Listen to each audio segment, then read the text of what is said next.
विषय आहे की आमच्या घरांना जे कॅन्टोन्मेंट बोर्डाने आर्मीच्या इशाऱ्याखाली ज्या नोटिसा दिल्या की तुम्ही घर खाली करा, घर तुमची नाही तर आम्ही तोडून टाकू, अशा प्रकारची जी आम्हाला नोटीस आली त्याच्यामुळे आमच्या नागरिकांच्या मध्ये थोडं भीतीचं वातावरण निर्माण झालं. परंतु तुमच्या माहितीसाठी सांगतो, हा विषय मी अगोदरच आमदार साहेबांच्याकडे घेऊन गेलो होतो. आमदार साहेबांना सगळी परिस्थिती सांगितली. आपले केंद्रीय राज्यमंत्री पुण्याचे खासदार मोहोळ साहेबांना देखील आपण चांगले मतदान दिलंय. त्यांच्याकडे देखील आम्ही आमदार साहेब हा विषय घेऊन गेलो. त्यांनी देखील तो विषय वर केंद्रामध्ये मांडलेला आहे. त्यामुळे तुम्ही घाबरायचं कारण नाहीये, तुम्ही बिलकुल घाबरायचं कारण नाहीये, कारण तुमचा एकही घराच्या विटेला हात लागणार नाहीये. ज्यावेळेस लागेल त्यावेळेस आमदार साहेबांना आम्ही पहिल्यांदा आमच्या शब्दाला तुम्ही मान दिलेला आहे. आमच्यासाठी तुम्ही अहोरात्र कष्ट करून आम्हाला बहुमत दिलेलं आहे. त्यामुळे आमची देखील जबाबदारी आहे की तुमच्या कशालाही धक्का लागणार नाही. आम्ही राजकारण सोडून देऊ पण तुमच्या घराला धक्का लागणार नाही, हे लक्षात ठेवा. त्यामुळे तुम्ही अजिबात काळजी करू नका. आमदार साहेब आपल्या बरोबर आहेत, खासदार मोहोळ साहेब आपल्या बरोबर आहेत, ते तर आता केंद्रामध्ये मंत्री आहेत. त्यामुळे कुठल्याही प्रकारचं भीतीचं वातावरण किंवा कुणीही अफवा पसरेल, तुम्ही बीजेपीला वोट दिलं म्हणून तुम्हाला आता घरं तुटणार तुमची, तुम्ही काँग्रेसला वोट नाही, असं पण दादा अफवा चालू झाले. तुम्ही बीजेपीला वोट दिला बघा घ्या तुमची घरं तोडणार आता. म्हणजे अशा प्रकारचे ज्या फेक नरेटिव्ह लोक पसरवत आहेत, तर त्याला तुम्ही कुणीही बळी पडू नका. तर कुणीही असो त्याला आम्ही दोघं आमदार साहेब आम्ही आणि खासदार खंबीर आम्ही सर्वजण, कॅन्टोन्मेंट बोर्डाचे उपाध्यक्ष अभयजी सावंत असतील, कमलेशजी चासकर असेल, राहुल कांबळे असतील, अजित पवार असेल, सगळी आमची टीम आपल्या नागरिकांच्या बरोबर आहे. आमच्या पाठीमागे दादांचा वरदहस्त आहे, खासदार मोहोळ साहेबांचा वरदहस्त आहे. तेव्हा आम्ही सर्व खडकीतील जेवढी पण पदाधिकारी मंडळी आपण सगळं नागरिकांच्या पाठीमागे खंबीरपणे उभा आहोत. त्यामुळे आपण कुठल्याही प्रकारचा त्रास तुम्हाला होणार नाही याची काळजी आम्ही घेणार. कुठल्याही प्रकारचा फक्त अफवेवर तुम्ही विश्वास ठेवू नका. या पुढच्या काळामध्ये अफवा हेच राहतील, परंतु त्यावर अजिबात तुम्ही विश्वास ठेवू नका. दादा मार्गदर्शन तुम्हाला करतील. ज्या काही आपल्या प्रकारे आहेत, पहिलं दादा त्यांना लोकांना एक 5 मिनिटांमध्ये त्यांच्या ज्या काही तक्रार असतील ते सांगू द्या. नंतर दादा तुम्हाला मार्गदर्शन करतील आणि ते आपल्या बरोबर आहेत, त्यांनी काय काय केलेलं आहे या नोटिसावर. हे मला असं वाटतं की दर्गा वसाहत मध्ये पहिल्यांदाच त्यांच्या आडी अडचणीसाठी हा जनता दरबार भरलेला आहे. तर सर आमचे काही मुद्दे, आमचे वैयक्तिक मुद्दे नाहीये सर, हे आमचे जे मुद्दे सगळे दर्गा वसाहतचे. पहिला मुद्दा सर असा आहे की कॉर्पोरेशनच्या नळाला 1 तासच पाणी येते. जी पहिली जी रेल्वे, दुसरी रेल्वे, त्या रेल्वेला 1 तासच पाणी येते.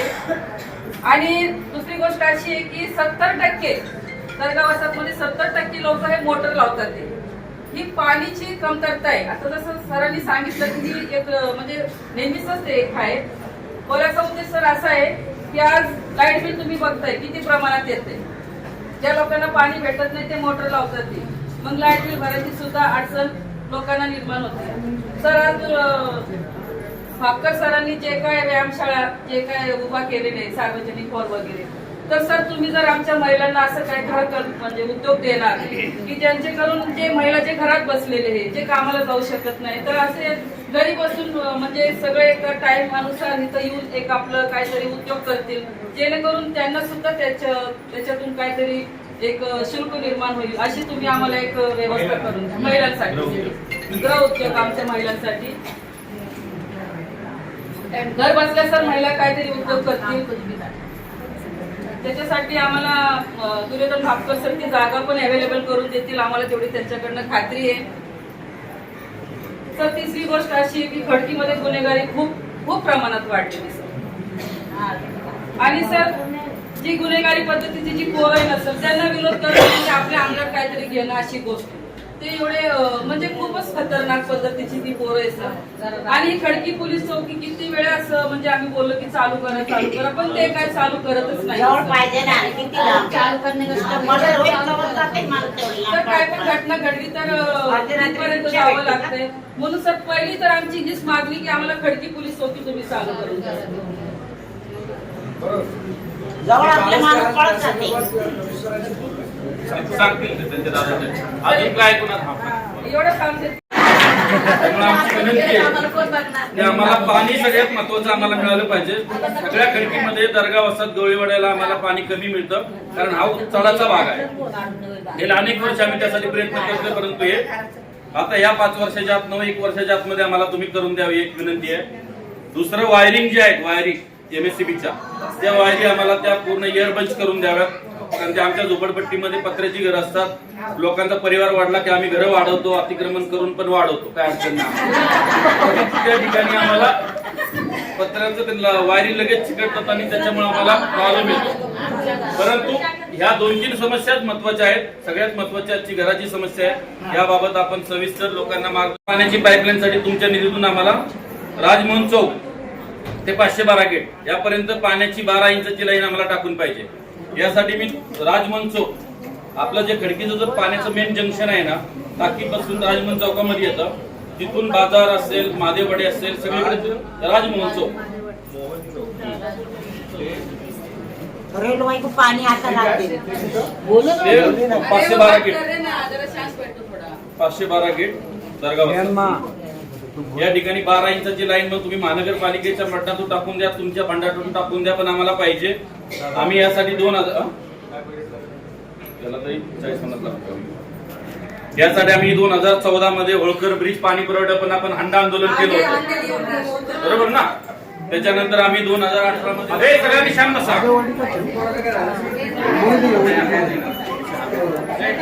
सर्वप्रथम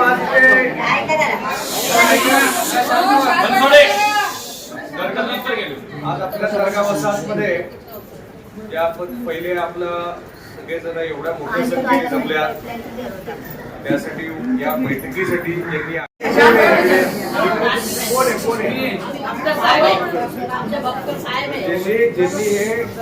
आम्ही बैठक आयोजित केली. आपल्या सगळ्यांचे लाडके पालकर साहेब, आमच्या नगरसेविका कार्तिकीताई इवरकर, आमच्या महिला अध्यक्ष नेहाताई गोरे, कीर्तिताई, उपस्थित सर्वच इम्रान आहे, उपस्थित सर्वच पदाधिकारी, भारतीय जनता पार्टीचे, महायुतीचे आणि जमलेले बंधू आणि भगिनींनो, सर्वप्रथम मी आपले सगळ्यांचे मनापासून आभार मानतो की एक होतो ना भविष्य असा ऐतिहासिक निकाल हा आपण शिवाजीनगर मतदारसंघाच्या 20 वर्षाच्या इतिहासात दिलेला आहे.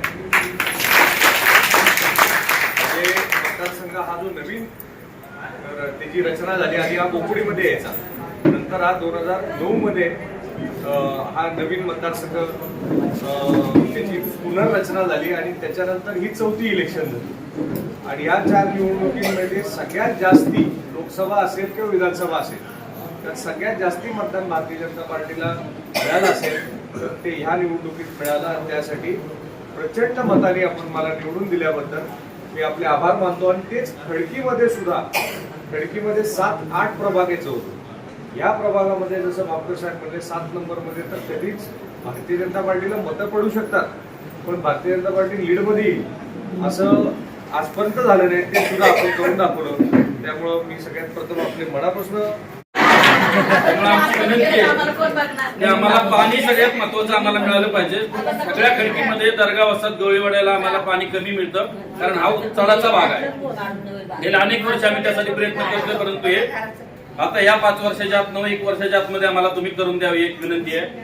दुसरं वायरिंग जे आहेत, वायरिंग MSCBच्या त्या वायरी आम्हाला त्या पूर्ण एअरबंच करून द्याव्यात, कारण ते आमच्या झोपडपट्टीमध्ये पत्र्याची घरं असतात. लोकांचा परिवार वाढला की आम्ही घरं वाढवतो, अतिक्रमण करून पण वाढवतो, काय अडचण नाही. त्या ठिकाणी आम्हाला पत्र्याचं त्यांना वायरी लगेच चिकटतात आणि त्याच्यामुळे आम्हाला प्रॉब्लेम येतो. परंतु ह्या 2-3 समस्याच महत्वाच्या आहेत. सगळ्यात महत्वाची आजची घराची समस्या आहे. याबाबत आपण सविस्तर लोकांना मार्ग पाण्याची पाईपलाईन साठी तुमच्या निधीतून आम्हाला राजमोहन चौक ते 512 गेट यापर्यंत पाण्याची 12 इंचाची लाईन आम्हाला टाकून पाहिजे. यासाठी मी राजमोहन चौक आपलं जे खडकीचं जर पाण्याचं मेन जंक्शन आहे ना, टाकीपासून राजमोहन चौकामध्ये येतं, तिथून बाजार असेल, महादेववाडी असेल, सगळीकडे राजमोहन चौक रेलवे को पानी आता लागते. ते 512 गेट 512 गेट दर्गा या ठिकाणी 12 इंचाची लाईन मग तुम्ही महानगरपालिकेच्या मठातून टाकून द्या, तुमच्या फंडातून टाकून द्या, पण आम्हाला पाहिजे. आम्ही यासाठी 2000 यासाठी आम्ही 2014 मध्ये होळकर ब्रिज पाणी पुरवठा पण आपण हंडा आंदोलन केलं होतं, बरोबर ना. त्याच्यानंतर आम्ही 2018 मध्ये दादा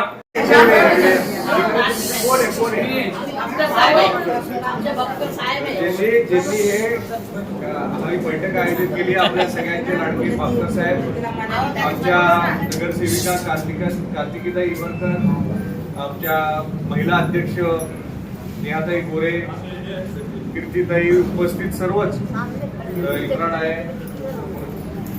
उपस्थित सर्वच पदाधिकारी, भारतीय जनता पार्टीचे, महायुतीचे आणि जमलेले बंधू आणि भगिनींनो, सर्वप्रथम मी आपले सगळ्यांचे मनापासून आभार मानतो की एक भूतोरा भविष्य असा ऐतिहासिक निकाल हा आपण शिवाजीनगर मतदारसंघाच्या 20 वर्षाच्या इतिहासात दिलेला आहे.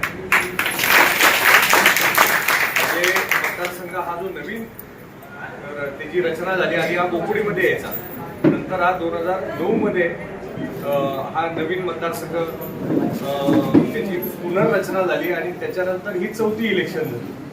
आणि या 4 निवडणुकीमध्ये सगळ्यात जास्ती लोकसभा असेल किंवा विधानसभा असेल तर सगळ्यात जास्ती मतदान भारतीय जनता पार्टीला मिळालं असेल तर ते ह्या निवडणुकीत मिळालं. आणि त्यासाठी प्रचंड मताने आपण मला निवडून दिल्याबद्दल मी आपले आभार मानतो. आणि तेच खडकीमध्ये सुद्धा, खडकीमध्ये 7-8 प्रभागाचं होतं.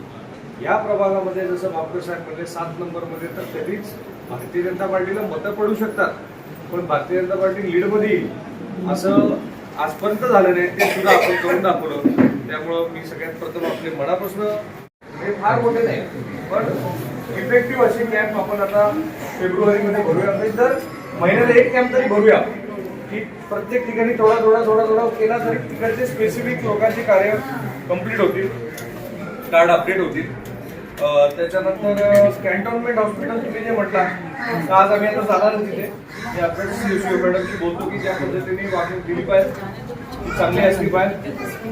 कॅन्टोन्मेंटचं विलिनीकरण आता मी मंगळवारी वापरण्याकडे जाणार आहे मुंबईला आणि मी आणि असली सुविधा आमदार कॅन्टोन्मेंट पुणे कॅन्टोन्मेंट बोर्डचे, तर आम्ही दोघंही मिळून तो प्रस्ताव पुढे नेतोय.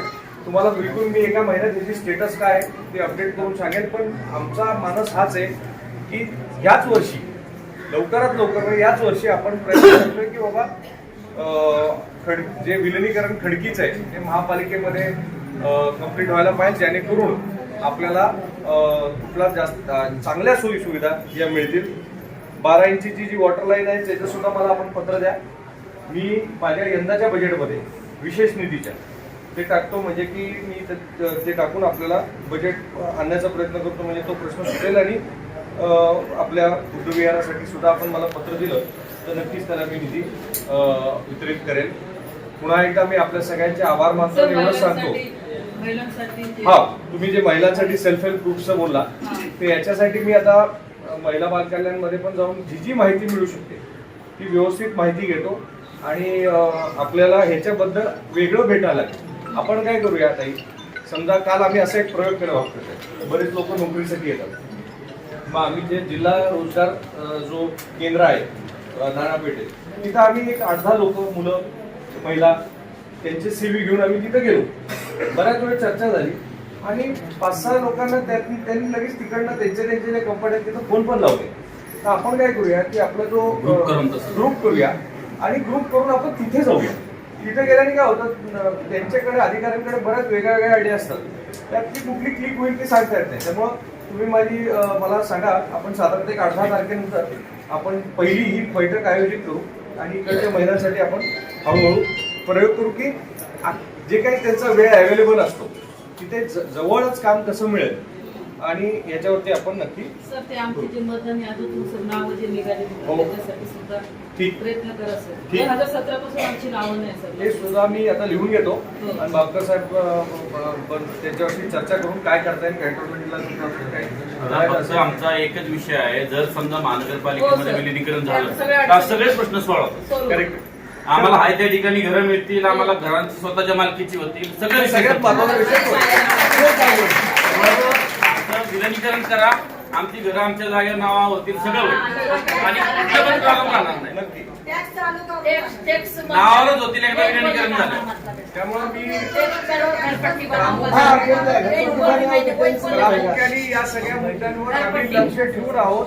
आपण दर 15 दिवसांनी जरी खडकीत शुक्रवारचं कोणालाही काही वाटलं तर आपले जे काही इकडं आपल्या VP साहेबांचं जे ऑफिस आहे तिथं मी असंच जाईल आणि काही वाटलं तर आपण भेटत जाऊ आणि हे प्रश्न यावर्षी जास्तीत जास्त सुटतील अशी आपल्याला ग्वाही देतो आणि थांबतो. जय हिंद, जय भारत.